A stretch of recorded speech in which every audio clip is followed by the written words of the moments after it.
Assalamualaikum warahmatullahi wabarakatuh. Perkenalkan, saya Rila Ditama dari jurusan Akuntansi Syariah kelas C semester 2.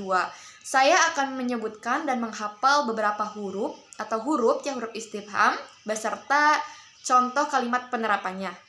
Sebelumnya saya akan menutup terlebih dahulu mata saya.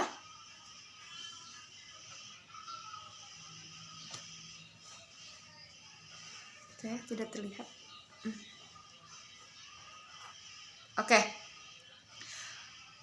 Sebelum kepada hafalan saya akan menyebutkan dulu pengertian istifham terlebih dahulu.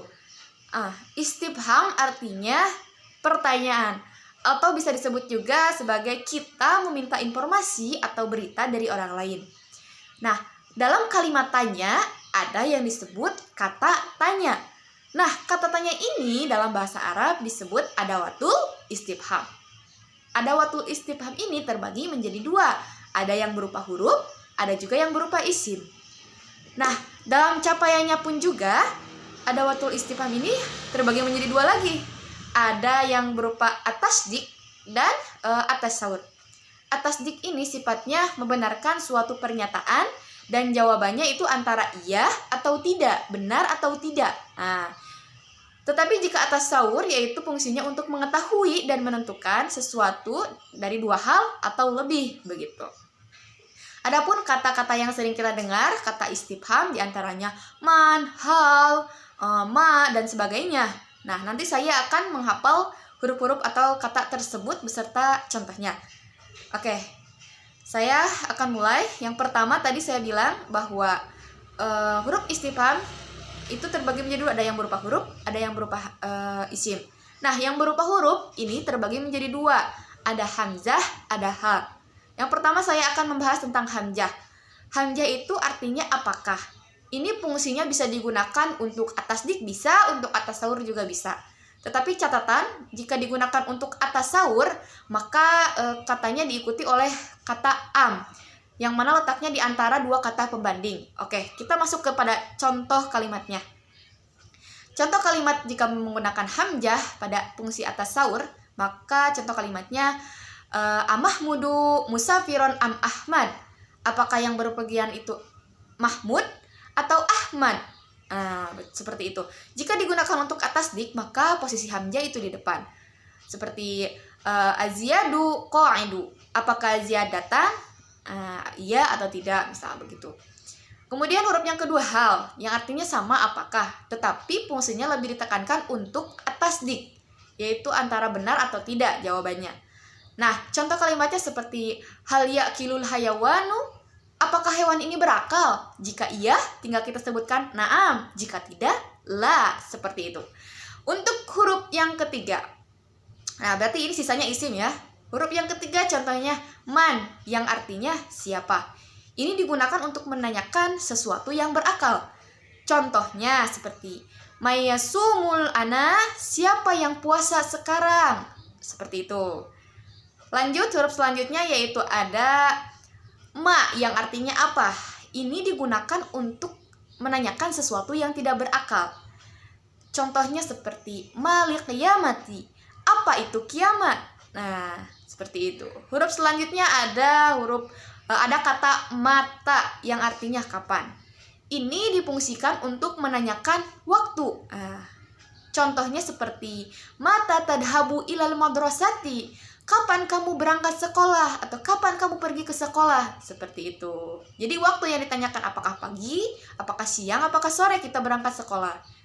Lanjut, kata yang selanjutnya yaitu ada ayana. Ini artinya juga sama kapan, tetapi bedanya ini untuk menanyakan waktu yang akan terjadi. Contohnya seperti ayana yab'usun nas min kuburihim, kapan manusia akan dibangkitkan dari kuburnya. Nah, jadi ini waktunya yang akan terjadi, bukan waktu sekarang, yang akan terjadi. Setelah ayana ada kata kaifa, yang artinya bagaimana.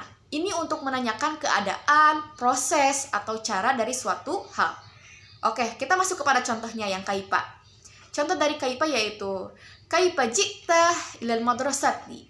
Bagaimana kamu pergi ke sekolah? Apakah naik sepeda? Apakah jalan kaki? Berarti kita menanyakan proses dia untuk berangkat ke sekolah keadaannya. Nah, setelah kaifa ada aina yang artinya di mana. Ini digunakan untuk menanyakan tempat, suatu tempat atau alamat contohnya. Seperti aina baituk, di mana rumahmu? Aina madrasatu, di mana sekolahmu? Seperti itu. Setelah aina ada kam yang artinya berapa. Ini digunakan untuk menanyakan jumlah bilangan. Contohnya kam adadut tulabi fi hadal fasli.